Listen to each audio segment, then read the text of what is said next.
Good morning. It is August 8, 2023. The New York Times Daily Newsletter. On the ballot. Early this year, Ohio legislators ended the practice of regularly holding elections in August, pointing to high costs and low turnout. A few months later, the state's legislature put a measure on the August ballot anyway, one that would make it harder to pass constitutional amendments. It will be the only thing on state ballots when voters head to the polls today. Why the turnout? Republicans, who control the legislature, are trying to block potential victory for abortion rights. If the measure passes, it could preempt a November vote on whether to enshrine abortion rights in Ohio's constitution. Today's initiative would raise the threshold for approving constitutional amendments from a simple majority to 60% of the vote. Supporters have been clear that the measure is meant to make it harder for November's abortion rights amendment to pass. This is 100% about keeping a radical pro-abortion amendment out of our Constitution, Secretary of State Frank LaRose, a Republican who's also running for U.S. Senate, said. Quote, "The left wants to jam it in there this coming November." Stopping a backlash. Since the Supreme Court struck down Roe v. Wade last year, voters across the country have approved multiple ballot initiatives protecting abortion rights. A surge of support for abortion rights also appears to be driving greater support for Democrats in some close elections. Ohio Republicans are trying to stem the backlash in their state by limiting voters' power. Quote, "Once Ohio was the quintessential swing state," end quote, my colleague Michael Wines, who covers voting and other election issues, wrote, quote, "Now on such issues as education, voting, and abortion, it is an exemplar of the nationwide phenomenon. One party-controlled legislatures, almost invariably Republican ones, changing the rules of the democratic process to extend their control even further," end quote. November's abortion rights amendment would establish a right to make and carry out one's own reproductive decisions, including abortion. Polls suggest more Ohioans support the amendment, but Republicans oppose it and have gone to great lengths, including filing a lawsuit to the Ohio Supreme Court to block it. If it passes, today's ballot measure, called Issue 1, would also make it more difficult to put some of the issues in front of voters again by requiring petition signatures from each Ohio county for future constitutional amendments. That would be the strictest requirement for any state that allows voter-led amendments, said Jonathan Eaton, a constitutional lawyer at Case Western Reserve University in Cleveland.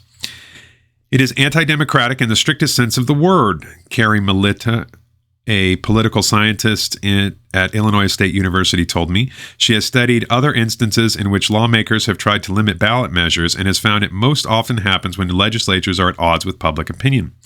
Republicans have made other arguments for raising the threshold for state constitutional amendments. LaRose, for one, has pointed out that the Ohio Constitution has been amended 172 times, compared with the 27 times that the U.S. Constitution has been modified. That frequency, he argues, is evidence that the state constitution is too easy to change. Some experts argue that such easy-to-pass constitutional amendments can make it difficult for legislatures to govern, since lawmakers cannot change them without bringing the issue back to voters. But those considerations have received little attention compared with the fight over abortion rights. A bellwether. Ohio's vote today could jumpstart other efforts. If the ballot measurement succeeds, abortion opponents may try similar approaches elsewhere. Republicans are already considering ways to make it harder to pass ballot initiatives in Florida, Ohio, Idaho, Missouri, and other states. Advocates are working to put abortion rights on the ballot in more states. Among them is Florida, which already requires that ballot initiatives get 60% of the vote to pass. Supporters are trying to get a measure in Florida on Florida's ballot during next year's presidential election, and there are similar initiatives in Arizona, Missouri, Nebraska, and South Dakota. We can kind of do what we want. Ohio Republicans are using their power to push the state in a conservative direction. The initial turnout was huge last night, Politico reported. Anti-abortion efforts threaten democracy, Melissa Murray and Kate Shaw argue in Times Opinion. But nothing from the other side. So only something against abortion, nothing for abortion, but the Times is not biased. The latest news, politics. Republican presidential contenders, followed by Donald Trump, are verbally attacking American institutions like courts and schools. Of course he lost. Ron DeSantis acknowledged that Joe Biden beat Trump in 2020. Trump taunted the U.S. women's soccer team, and specifically Megan Rapinoe, after it lost to Sweden in the World Cup.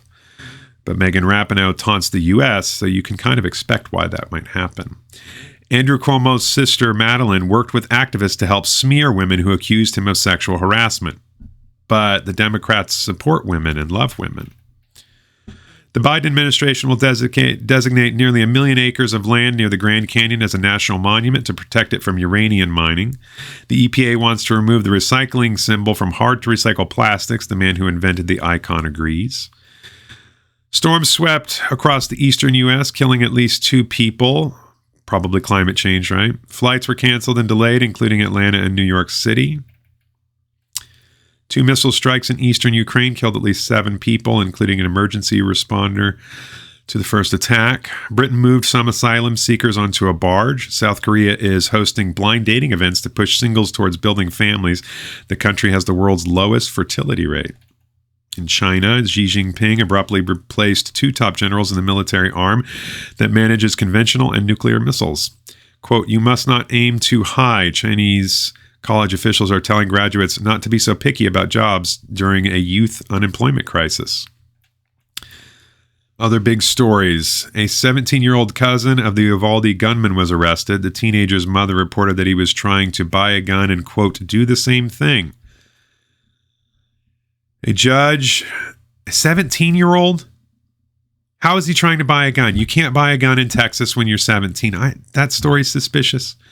A judge sentenced a former Minneapolis police officer, Tao Thao, to nearly 5 years in prison for holding back onlookers as another officer killed George Floyd. Why? What did he do that was illegal? He prevented a crowd from rushing, which would have just caused the situation to get worse. So what did he do that was illegal?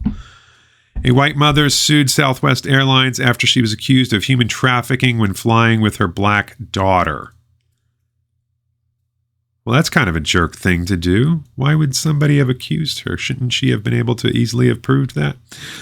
Sam Altman, OpenAI's chief executive, has a plan for universal basic income. But first, he needs to scan your eyeballs. That's not creepy at all. I would totally trust that. The next Mega Millions drawing is tonight. The jackpot is $1.55 billion. Really, it's more like $600 million. The government gets the rest.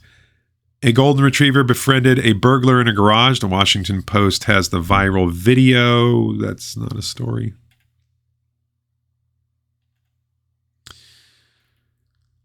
The Trudeau separation, a stable marriage, publicly at least, used to be a cornerstone of any world leader's resume, not in 2023. If you really think that this guy is straight, yeah, no.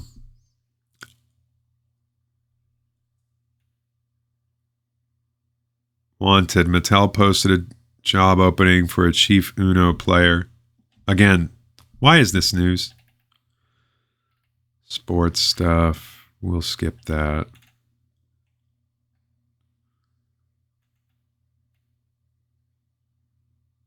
What? Why? Why can't they just show normal food? Ever. It's always this. Yeah. Have a great day, everybody.